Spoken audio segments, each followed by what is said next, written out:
everyone. Hello, Facebook's world.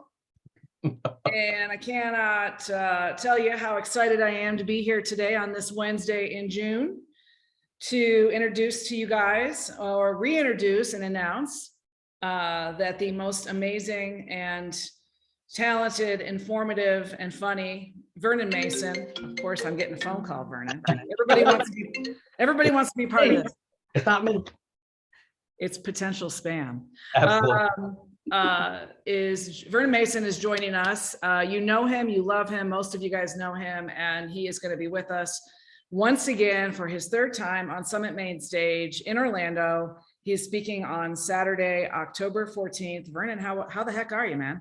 I am so thrilled to be here with you. You know, the summit is the Child Care Success Academy is just in my DNA, right? It just, if I don't get to interact with your people, I literally feel withdrawals. I have to be able to interact with your people. It just there's no more feeling speaking engagement that I ever get is being able to talk to the summit, you know, and it's just I literally feel as if I can feel the people there because I've walked in their shoes. I've lived their lives, right? Yes. From those that are just starting to just taking that leap of faith of how am I going to make the payroll, to those people who are in, you know, like we got eight locations. Do we go to 15 locations? You know, what's the goal here? Where do we go, right? Where do we find leadership, which is entirely different than where do we find teachers, right? You know, yeah. The energy at the summit is to me, it's like a rock. It's like being on the stage at a rock concert. Rock concert, yeah. It's just palpable. It's amazing. Yeah. It is, and I feel like it's gotten better every year. I feel like we've become like, we come into our own. When people come, they just can't believe the palpable energy of it and the love. I think it's turned into, dare I say, I mean, it's definitely a, you know, nuts and bolts business conference for sure, the largest, but also it's a bit of a love fest because we know that this is a very hard business to run. And what we intentionally do is try to fill everybody's cup when they come to the summit so they can leave for another year and do their best work for children and families and teachers and feel empowered and energized, because it can be very draining and very exhausting, right? Yes. You know, and I've told you the story years ago, but I remember one time having a director who was just on the cusp of, is she going to make it or is she not going to make it? Can I just, you know, am I going to be able to move her? Am I going to be able to motivate her? And, you know, I'm those people like Jane and Jerry, you know, we were those people that were bringing in our directors and, you know, we'd rotate into assistant directors and stuff. And I had her there and I thought, I came back and fired her because I thought, honey, if this doesn't inspire you, if this can't move you, if this doesn't get you off your ass, excuse the language, nothing will. You know, when her peers are sitting there going, what's wrong with her, in a text to me, I'm like, oh yeah, we got a problem here. We got a problem here, you know. So yeah, so that's how I used it. I mean, you know, I brought her and I thought, oh honey, if this doesn't do it for you, you got to go. It's not going to work out. Yeah. No, because there's no more inspiring place to be. There's no one that brings better speakers to the stage than the Success Summit. I remember the first year I taught. I mean, I got off the stage and you came up, and then, you know, Stedman Graham comes up. I'm like, oh my God, you know. Totally. Yeah, you know, it's just amazing. And as you said, the love fest.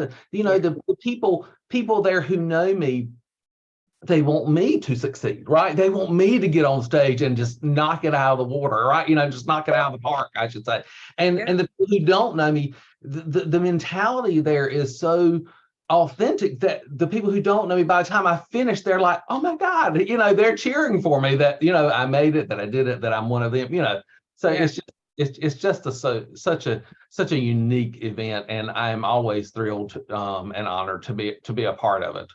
Well, I cannot wait to have you there again. I think you've spoken in Orlando at 2015, and then you came, I think was it Dallas in 2018? I think, maybe. I can't even remember. And then now you're here again. And so third time is going to be even more powerful and a charm than ever. And now you're actually in a new adventure in ECE ownership, partnership, and expansion, where, you know, prior you were the owner and the founder, co-founder with your mom of 5 locations in North Carolina. And then you exited that business, and now you're building the Nest, this brand of 30, 32, 35 schools with Jerry and Jane. We started in January of 21 with no schools, and we are currently operating 38 schools. Oh right? We haven't announced it yet, but as of June 1st, we have 6 more coming on board, a new state. We probably have 5 or 6 more that'll come on board between now and the end of the year. So we suspect we'll end this year with 50 locations. Wow. And I can, there's not many ways that people can concretely direct their success to certain things, right? But I can direct my personal success so much back to the Child Care Success Company because of coming on board with you early on, when the cohort was us, you sitting in a room, 15 people or whatever, to what it is today. I mean, it's the connections. I mean, being there with people that and being in the academy, people that that's how I met Jane and Jerry, right? Yeah. So when I finish, and I will bring this to a close at some point, this career in early childhood, 32 years, Chris, I've been in early childhood. How the heck does that happen? I don't know. You must have started when you were 3 years old. Most of the people I speak to aren't even 32. I did a new orientation for people at the Nest this morning, and I looked and I thought, none of you are 32 years old, and I tell them I've been in the industry 32 years, and they just look at me like, oh man, must be some good hair dye. It's not hair dye. That's the one good thing. That's the one good trait I have is dark hair. They were in the infant room when you were getting started. Oh wow, absolutely, or not even born. Or not even born yet. Yeah. So I thought Jerry and Jane were gonna just like go buy an island and go, sail around it. I didn't think they were gonna. There might have been days they wish they had bought an island. I can tell you that. There's that, but yeah, I think it's amazing what you guys are doing, and also along with old friends of the academy, Thad Joyner and Rochelle Kiner and so it's just cool for me to watch you guys and feel like I have some small part in connecting everybody and helping build those building blocks with you and for your businesses. So I love it. I think it's fantastic what you guys are doing. Yeah, it's thrilling to me. And at the summit, I'm going to talk about the passion. As you can tell, I remember years ago being introduced at one of my graduation programs as the founder of We School, whatever. And my director introduced me. She said, the most passionate person I know about early childhood. And I thought, am I passionate? I guess I am passionate, and I am passionate about the early childhood. And so we're going to talk about at the summit how to find that passion again, because I'm not seeing a ton of passion out there, right? Right. Some passion for, not to step on toes, but I'm seeing a lot of passion from owners. They're passionate about their lifestyle. I'm not so sure they're passionate about the organization, the business that brings them the money to live that lifestyle, right? Yeah. And also how to get a passionate staff, how to make your team passionate about what they do, right? Because I think that we assume we're hiring for a savior. We're hiring for somebody to come in and just be the miracle worker for the cannibals. I mean, toddlers, and just come in and save them. But in the reality is, what I found is so many of our stars are cultivated within, and we often overlook that. And there is I literally found a formula on how to cultivate passion amongst the people that we're leading. Nice. And so I'm going to share that. So that it's going to be quite a game changer, I think, for the people in our industry. The other thing I'm going to talk about is where we go from here. What things are going to change. And, I have it's similar to you, I guess, a little bit. I have that view because of the speaking engagements I do. I do professional development days for company. Many of your clients call me, and I do come in and do professional development days for them, and state conferences, national conferences. And so I hear and I listen, right, to what's going on. Many times I'll stop and take a note about what I'm hearing. And what I'm hearing is this of how things are going to change and what our team members need from us today is different than what they needed prior to COVID, right? And I know you're right, sick of hearing that, but we can keep pushing the same agenda we're pushing prior to COVID. We can keep providing, offering things that the youngest generation don't give a rat's butt about, right? You know, and or we can change it and bring the youngest generation, because, you know, we're only as good as our ability to retain and attract the youngest generation, right? That's the only way we're going to survive. Because if we think we're going to get things back to normal, the real answer here is normal is broken. Yes. And you know, this is this is there is no more normal. The normal, what we're living today is normal, right? And so I'm going to talk about how the director's role is going to change, and how it's going to change, morph into something different to become what we've got. Evolve, that's the word. Yeah. How it's going to evolve into different activities, different responsibilities, different intentions that they're going to become and to stay successful and to get back to thriving rather than surviving.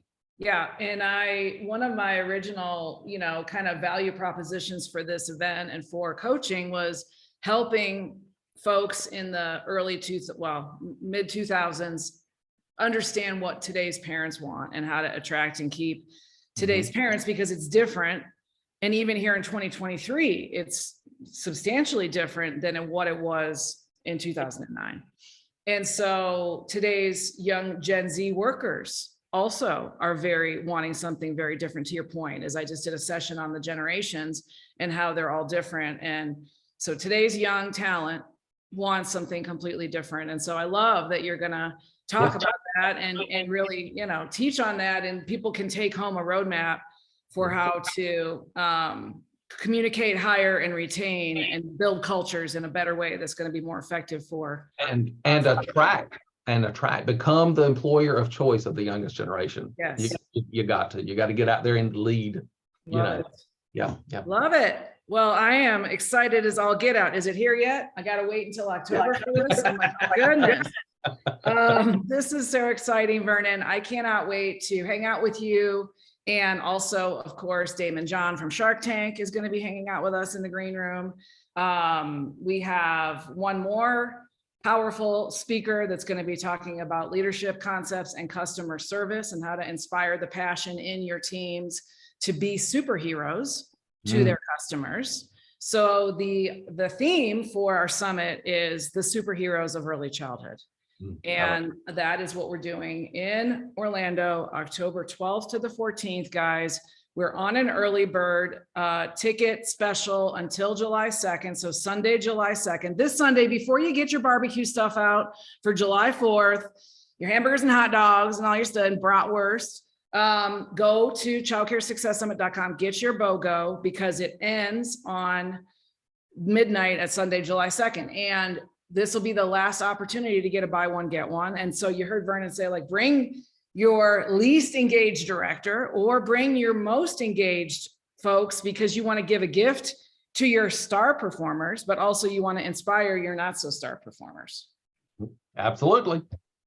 Cool. Mix it up. And the best way to do that is to get a BOGO. So you can get a buy one, get one. So again, it ends on Sunday, July 2nd. And I'm so excited to welcome again our secret guest for today's announcement, Mr. Vernon Mason. I cannot wait to see you in a few months, to my friend.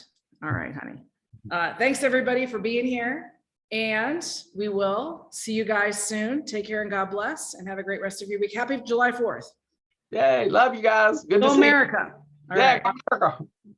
Bye. Bye, everybody.